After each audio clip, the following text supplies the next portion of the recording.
Halo, assalamualaikum warahmatullahi wabarakatuh. Kembali lagi bersama saya Kang Irman. Oke, teman-teman semuanya dimanapun kalian berada, mudah-mudahan kalian semua sehat selalu, sukses selalu, dan dimurahkan milik rezekinya. Amin ya Allah ya rabbal alamin.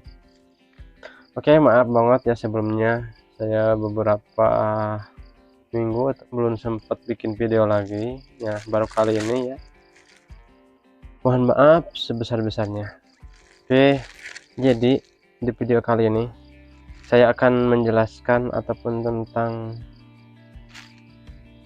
jahit karet semok ya, karet semok, karet sepul, kesalahan-kesalahannya. Jadi yang kurang terkontrol itu ya, setelan-setelan untuk karet sepulnya itu, jadi hasilnya itu tidak memuaskan lah pokoknya, jadi jelek sekali.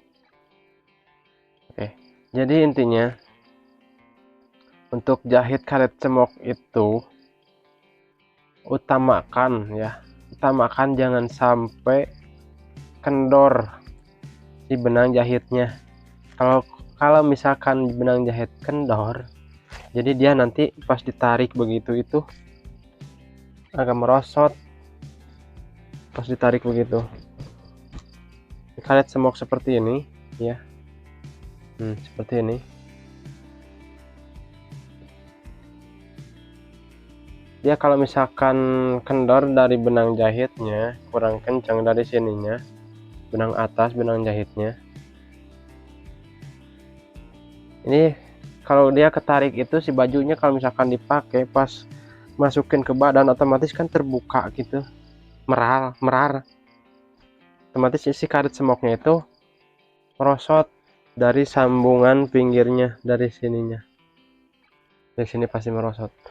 Jadi utamakan untuk jahitan karet semok, sepul karet, utamakan jadi selalu dicek dan dicek seterusnya. Jadi biasanya memang tidak semua sepul itu sama, tidak semua sepul itu cocok untuk digunakan untuk karet sepul ini. Jadi setiap ganti, misalkan sepul itu habis ya, sepul karetnya itu habis, ganti sepul. Nah, si sepul itu kan biasanya ada yang tidak cocok. Jadi setiap kali ganti, setiap itu juga kalian harus cek lagi settingannya, kenceng apa enggaknya, kendor apa enggaknya. Jadi setiap kali ganti sepul itu harus banget harus dicek, selalu dicek.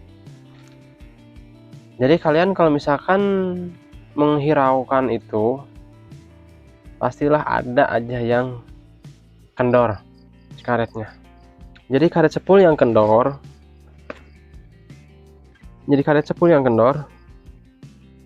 misalkan begini, ini kan dari sampingnya ya, nih dari samping kita putus dari sampingnya, nih digunting. Nah, misalkan ini tengah-tengah kita gunting nih, setelah diputus dia tarik tuh kan merosot, tuh kan merosotkan ya. Ini coba yang lainnya tuh,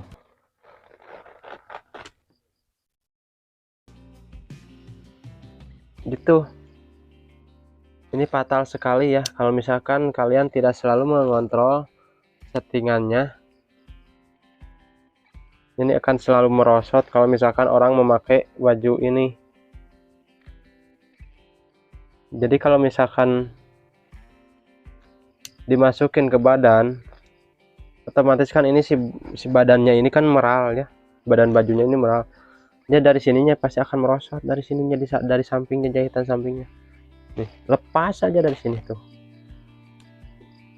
Gitu ya. Jadi tolong misalkan kalian dimanapun itu ya, di tempat manapun kalian kebetulan ngerjain masalah semok menyemok dari karet sepul, usahakan setiap ganti sepul. Jadi intinya tolong ya, dimanapun kalian mengerjakan karet sepul semok menyemok, setiap kali habis karetnya itu, sepulnya itu harus dicek dicek lagi dan dicek lagi. Jadi antara spool ke spool itu biasanya ada perbedaan, ada yang cocok, ada yang enggak, ada yang sama, ada yang enggak. Kan kita biasa pakai sering dua kan, yang satu yang dipakai, yang satu lagi di spool diisi. Nah, setiap ganti yang satu ke ganti yang dua, setiap masukin ke sekoci, cek dulu, tes dulu gitu. Setiap kita ganti spool, si sekocinya itu misalkan coba dulu dijalankan mesinnya, lihat dulu hasilnya. Kalau misalkan bagus dilanjut. Jadi kalau misalkan sudah disetting, misalkan ganti spool, coba dicek lagi settingannya, apa akan ada mur kan di sekocinya itu, bisa dikencengin, bisa dikendorin gitu kan. Misalkan ganti, kalian masukin ke sekoci, masukin ke mesin, coba satu jalan dulu, jalanin satu jalan dulu. Setelah itu kalian lihat dulu hasilnya seperti apa, bisa dilihat dulu ya hasilnya seperti apa. Kalau misalkan kendor, kalau kendor mah ada ngambang ya, dari sini juga nih benang jahitnya juga tuh nih ya, ngambang. Beda sama yang pas. Kalau yang pas mah, yang bagusnya mah yang setelannya bagus, jadi dia ngepres jahitannya tuh. Nah, ditarik begini juga tuh, ini ngambang jahitannya tuh, pada ngambang.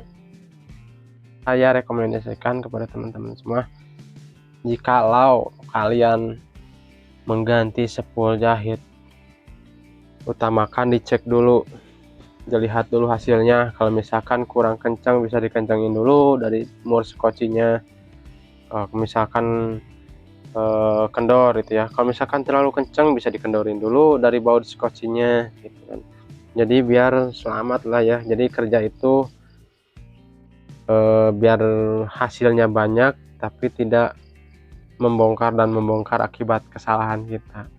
Kan sayang ya kalau kita misalkan udah lama-lama berjam-jam kita ngejahit, udah banyak lah istilahnya ya, pas akhirnya kan ada yang begini, yang kendor, kan otomatis dibongkar kan ya. Sayang banget kan. Di pertama waktu kita sayang, benang juga kita sayang, tenaga kita juga sayang, pokoknya semuanya serba mubazir karena kesalahan satu yang tadi, kurang mengontrol setelan mur dari sekocinya.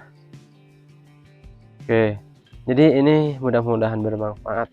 Ini pengalaman yang kerja di saya, jadi yang ceroboh lah istilahnya. Jadi tidak melihat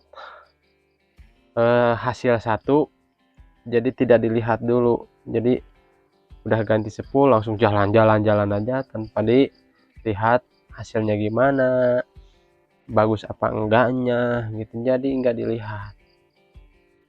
Yang pertamanya gitu, jadi enggak dilihat. Kalau misalkan pertama dilihat bagus, pasti kesananya bagus. Kalau pertama misalkan jelek, itu tidak terlihat, tidak terkontrol oleh kita. Kebanyakan udah banyak kerjaannya, kebongkar lagi gitu kan, sayang. Oke, mudah-mudahan bermanfaat buat kita semua, saling mengingatkan ya. Oke, mudah-mudahan itu aja video dari saya. Di lain kesempatan kita sambung lagi. Assalamualaikum warahmatullahi wabarakatuh. Jangan lupa di subscribe. Oke, siap. Bye.